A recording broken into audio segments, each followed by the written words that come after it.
The step down or reverse step up is a critical exercise for knee health, all right? What it's trying to do is get you comfortable, if you think about coming downstairs, with the step down portion of that, right? It's this movement, all right?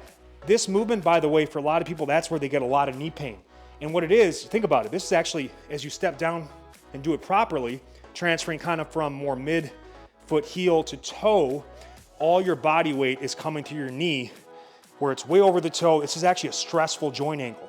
So what we want to do is we want to build some resilience, some eccentric and isometric strength in this position so it isn't painful, all right? There's actually a big mobility requirement as well that comes with this. See that foot, the heel's off the ground, but all the weight is on my midfoot, the balls of my feet and my toes. So we bridge the gap here by initially starting with a heels elevated slant board on the floor. So this is basically like being here, except I've got the stability that this provides while having my heel elevated. So initially all we do here is you get the leg up in front of your body like this, get into full extension of the leg, kind of squeeze the quad in the beginning. You're gonna inhale down slowly, slow as you can, small range of motion movement, especially when on the floor. Tracking the knee over the foot, and then when the heel touches, you stop, pause and own it for a second, kind of get isometrically comfortable with having a really upright trunk and that knee way out in front of your body. And then exhale through, and then squeeze out that quad as hard as you can at the top. So it'll start there. Do it on both sides, and you should feel no pain in the knee. Pain in the knee, any sort of tensioning is an indication that the patella is probably not tracking the wrong way, and that it's just gonna blow up that knee or potentially swell it, which we don't wanna do. This is intended to get your knee in a very comfortable, in an uncomfortable position, all right? But we have to go through the steps. So it's harder using that same heel elevated slant board option, using a weight plate, a book, or a low step. And again, just start with maybe 3 to 6 inches max, because it is a stressful exercise. When I started trying to do this, remember I blew up my knee, had surgery, and I had a physical therapist have me try to do this exercise with weights in my hand. And it looked like this. I was collapsing, I had no control. It actually was hurting my knee.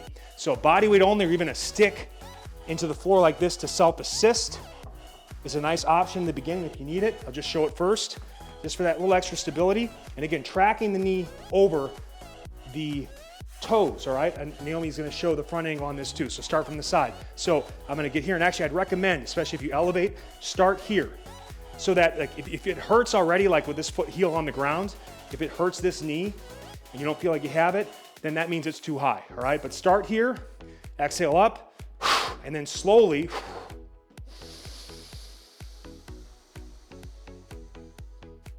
dead stop for 1 or 2 seconds, come through. Obviously, it's much more challenging, and I like to go prayer position on this, push in for that stability for the chest, the core, midline.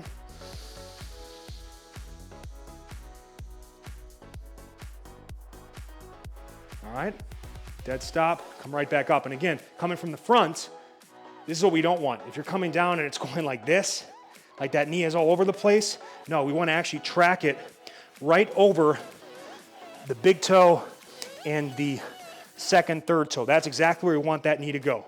You know, we don't want it caving in. So it's a stability thing. It's gonna really add slabs of meat to the low quads, but it's gonna put you in a position where your knee is in a very awkward position, also stressful position, but we add resilience to it so that it doesn't become a position of potential injury or pain. And again, this is something we can't avoid, going up and down stairs. So we'll learn how to do it properly, and this is a great stepping stone exercise for that.